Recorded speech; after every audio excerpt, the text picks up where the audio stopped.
نبی کریم علیہ السلام کو اللہ نے معجزات عطا فرمائے، وہ معجزات یونیورسل تھے، جن میں سے ایک یہ معراج شریف کا سفر ہے کہ اللہ تبارک و تعالی نے حضور سرور کائنات صلی اللہ علیہ وسلم کے علاوہ کسی کو یونیورسل کے جو معجزات ہیں وہ کسی اور کو نہیں عطا فرمائے، وہ صرف حضور علیہ السلام کو معجزات عطا فرمائے۔ ان میں سے ایک معجزہ معراج شریف کا معجزہ ہے، اور یہ نبی کریم علیہ السلام کا خاصہ ہے کہ اللہ تبارک و تعالی نے آپ کو یونیورسل معجزات عطا فرمائے، اس صورت میں بھی کہ جب آپ پنگھوڑے میں ہیں، مہد میں ہیں، تو اپنی انگلی سے چاند کو اشارہ کرتے ہیں تو چاند کبھی ادھر ہوتا ہے کبھی ادھر ہوتا ہے، اور پھر جب جواں ہوتے ہیں کفار کے مطالبے پر، شق القمر کا معجزہ بھی حضور علیہ السلام کی ذات سے ظاہر ہوتا ہے۔ تو یہ سارے کے سارے معجزات کیا ہیں؟ یونیورسل ہیں، یہ زمین کے اس گولے سے باہر کے معجزات ہیں۔ تو یہ صرف اور صرف اللہ نے حضور علیہ السلام کو عطا فرمائے، دیگر انبیاء میں سے کسی کو اللہ تبارک و تعالی نے یونیورسل میریکلز نہیں عطا فرمائے، یہ حضور کا خاصہ ہے۔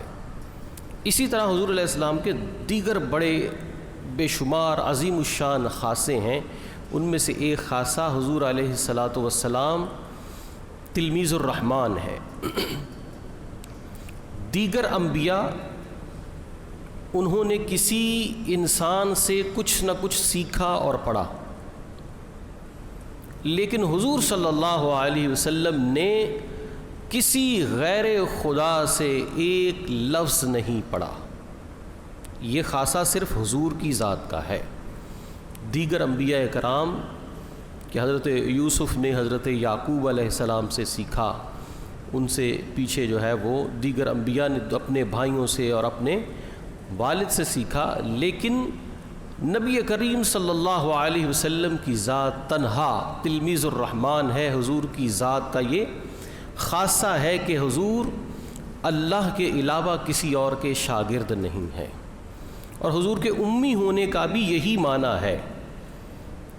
امی کا معنی ان پڑھ نہیں ہے، بلکہ امی کا معنی وہ ہے جس نے کسی سے کچھ پڑھا نہ ہو لیکن پھر بھی اسے علم ہو، کیونکہ جس نے کسی سے پڑھا نہ ہو لیکن اس کو علم ہو، اور اللہ نے اپنے حبیب کو پڑھایا ہے، وَعَلَّمَكَ مَا لَمْ تَكُنْ تَعْلَمْ، کہ ہم نے آپ کو پڑھایا ہے، سَنُقْرِئُكَ فَلَا تَنْسَى، ہم آپ کو پڑھائیں گے، آپ بھولیں گے نہیں، اِلَّا مَا شَاءَ اللَّهُ، جو اللہ چاہے۔ یعنی کہ اللہ نے اپنے حبیب کو پڑھایا ہے۔ حضور علیہ السلام کے علاوہ جتنے بھی انبیاء ہیں انہوں نے کسی نہ کسی سے کچھ نہ کچھ سیکھا پڑھا ہے۔ حضور کا خاصہ یہ ہے کہ حضور نے اللہ کے علاوہ کسی سے نہیں پڑھا، اور خاصے کی ڈیفینیشن بھی یہی ہے، الخاصۃ یوجد فیہ ولا یوجد فی غیرہ، کہ خاصہ کہتے ہی اسی چیز کو ہے کہ جو اس ذات میں پایا جائے اور اس کے علاوہ کسی اور میں نہ پایا جائے۔ تو یہ حضور علیہ السلام کا خاصہ ہے کہ اللہ کے حبیب صلی اللہ علیہ وسلم کو اللہ تبارک و تعالی نے یہ عظیم سفر، یہ معراج المبارک کا عظیم سفر اللہ نے عطا فرمایا۔ اور پھر دیکھیے کہ یہ معراج جو ہے،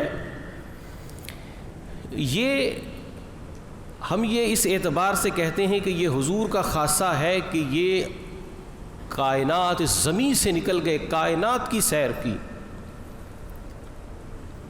اس معراج کے سفر کو اگر ہم دیکھیں تو یہ اپنی نوعیت کے اعتبار سے حضور کا ہی خاصہ ہے، لیکن اگر نفس معراج کی طرف دیکھیں کہ معراج اٹ سیلف، ایک تو یہ ہے کہ اس کا جو یہ سمجھ لیجئے کہ اس کی آؤٹ لائن ہے یا اس کی ٹریولنگ لائن ہے، وہ حضور علیہ السلام کی ایسی ٹریولنگ لائن ہے کہ جو کسی اور کی نہیں، لیکن جو معجزہ ہے، نفس معجزہ، یہ دیگر انبیاء کرام علیہم السلام کو بھی اللہ تعالیٰ نے عطا فرمایا، لیکن اس معجزے کی کیفیت وہ الگ الگ تھی۔ حضرت آدم علیہ السلام کو اللہ تبارک و تعالیٰ نے معراج عطا فرمائی۔ ہر نبی کی معراج الگ الگ ہے۔ حضرت آدم علیہ السلام کی معراج کیا ہے؟ وَعَلَّمَ آدَمَ أَسْمَاءَ كُلَّهَا، کہ اللہ نے آدم علیہ السلام کو کل اسماء کا علم عطا فرما دیا، علم الاسماء عطا فرمایا۔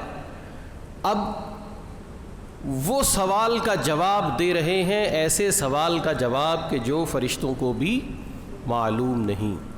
تو یہ اللہ کا حضرت آدم علیہ السلام کو علم الاسماء عطا فرمانا، یہ معراج ذات آدم علیہ السلام ہے۔ یہ حضرت آدم علیہ السلام کی معراج ہے۔ اور حضرت ادریس علیہ السلام کا چوتھے آسمان پر تشریف لے جانا، چوتھے آسمان پر تشریف لے جانا، یہ حضرت ادریس علیہ السلام کی معراج ہے۔ اور اس کے بعد حضرت ابراہیم علیہ السلام کی معراج کیا ہے کہ حضرت ابراہیم علیہ السلام کو جب ایک پتھر پر کھڑا ہونے کا کہا گیا، آپ ایک پتھر پر کھڑے ہوئے اور آپ نے وہاں پر زمین و آسمان کو دیکھا، آسمانوں کو دیکھا اور فرشتوں کو دیکھا، یعنی وہ چیزیں جو انسان کو ظاہری آنکھ سے نظر نہیں آتی۔ حضرت ابراہیم علیہ السلام کو اللہ نے ان چیزوں کی زیارت جو ہے وہ عطا فرمائی۔ تو یہ حضرت ابراہیم علیہ السلام کی معراج ہے۔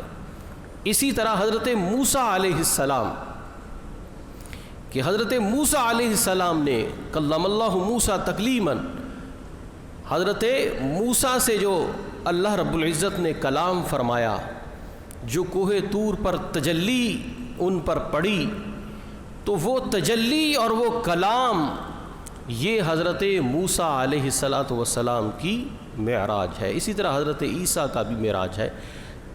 بتانا یہ مقصد کہ معراج ہر نبی کو ہوا، اور جیسا اللہ نے چاہا ویسا ان کو معراج عطا فرمایا۔ لیکن جو معراج اللہ تبارک و تعالی نے اپنے پیارے حبیب صلی اللہ علیہ وسلم کو عطا فرمائی، وہ معراج نہ کسی کو نصیب ہوئی اور نہ قیامت تک نصیب ہوگی۔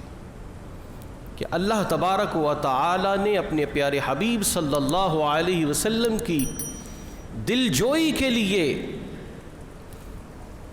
اور حضور سرور کائنات صلی اللہ علیہ وآلہ وسلم کی ذات کو، آپ کے کمال کو تمام کائنات پر منکشف کرنے کے لیے اللہ رب العزت نے یہ سفر معراج فرمایا۔